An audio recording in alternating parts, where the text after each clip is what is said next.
Good morning, guys. It's me and Penny. And we want to catch up with you guys since this weekend was so crazy. And I owe you a Saturday, July 8th, a Sunday, July 9th, and then today, a Monday, July 10th video. And Penny is in a good mood. She's got all my credit cards, so she's going to be playing with them while we do this. But I'm really, feeling good. Today is a good day so far. Got my coffee, got my baby, everything's good. So I'm gonna jump right into it. I hope that you're enjoying the start to your week and the midst of summer. All right, July 8th, and thank you guys so much for watching. Really, it made me feel so good to know that people were actually appreciating it and that it was making a difference. So please continue to let me know. Because I want to be better and make sure that this is the best it could be.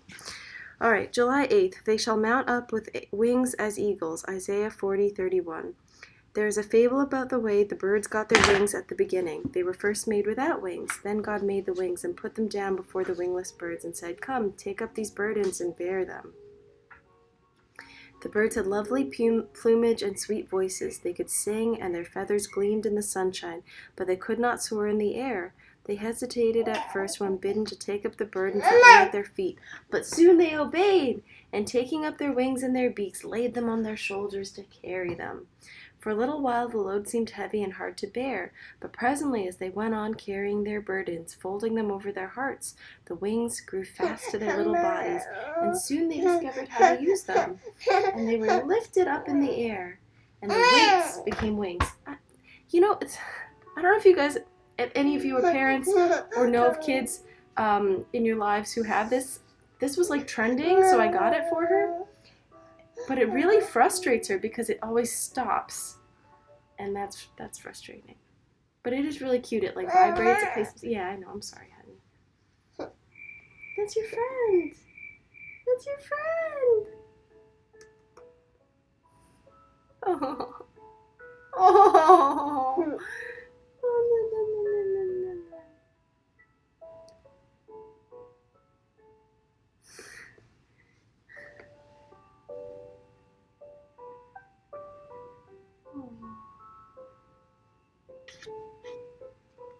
Oh.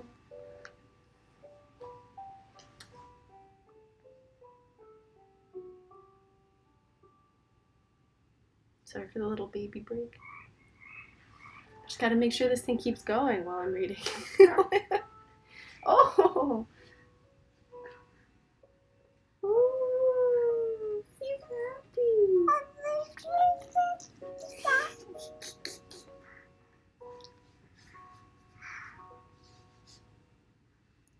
Alright, I got that press.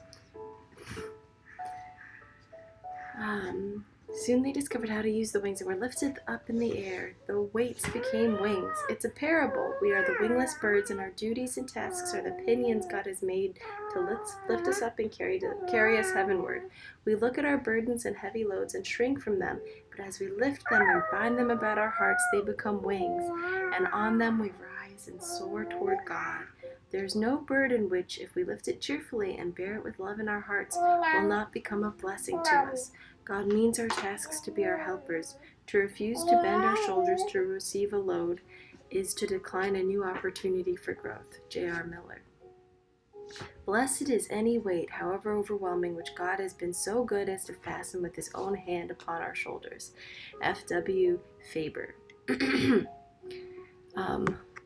Let me just keep an eye on the time. Okay, 4:19, July 9th.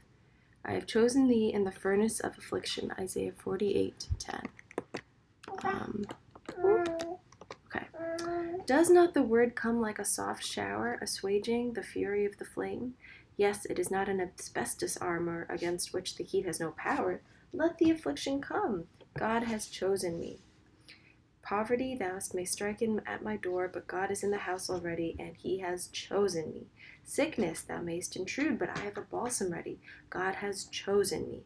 Whatever befall me in this vale of tears, I know that he has chosen me. Fear not, Christian, Jesus is with thee in all thy fiery trials. His presence is both thy comfort and safety. He will never leave one whom he has chosen for his own. Fear not, for I am with thee, is his sure word of promise to his chosen ones in the furnace of affliction. C.H. Spurgeon. And then this poem is pretty beautiful by Julius Sturm. Pain's furnace heat within me quivers, God's breath upon the flame doth blow, and all my heart in anguish shivers and trembles at the fiery glow. And yet I whisper, as God will, and in the hottest fire hold still. He comes and lays my heart all heated on the hard anvil minded so, into his own fair shape to beat it with his great hammer, blow on blow.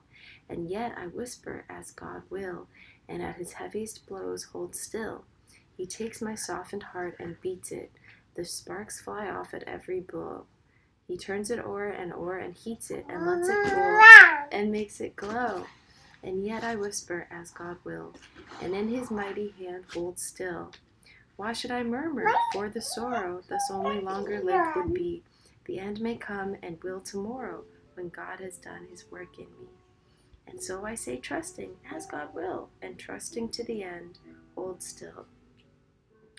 The burden of suffering seems a tombstone hung about our necks, while in reality it is only the weight which is necessary to keep down the diver while he is hunting for pearls. That's by Richter. And then I'm going to get into July 10th, because, let's see, 6:40. Okay. Again, just to keep on track. Okay, 6:40, July 12th. I called him, but he gave me no answer. Song of Solomon 5:6. And this is like a huge criticism of the Christian faith, and that's something that when I was like young, like really struggled with, was like the idea of not getting an answer to prayer. The Lord, when he hath given great faith, had been known to try it by long delays. He has suffered his servants' voices to echo in their ears as from a brazen sky. They have knocked at the golden gate, but it has remained unmovable, as though it were rested upon its hinges. Like Jeremiah they have cried, Thou hast covered thyself with a cloud, that our prayer should not pass through.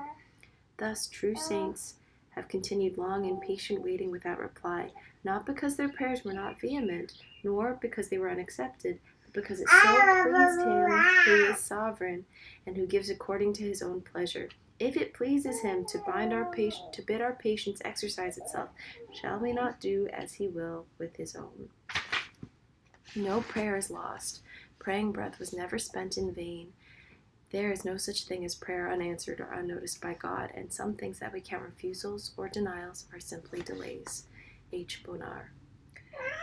Christ sometimes delays his help that he may try our faith and quicken our prayers. The boat may be covered with waves, and he sleeps on, but he will wake up before it sinks. He sleeps, but he never oversleeps, and there are no too lates with him. Alexander Maclaren. And then a poem by J.C. Sharp to end the passage. Be still, sad soul, lift thou no passionate cry, but spread the desert of thy being bare to the full searching of the all-seeing eye.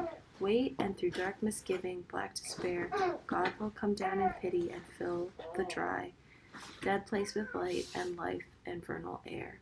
And I feel like that's a nice tie into Streams in the Desert, the spread of the desert of thy being bare, and then being filled with light and life and vernal air. It's just very fitting for the whole book, really. Thank you guys so much for watching. I really hope that it brightens your day and helps you start the week off really well.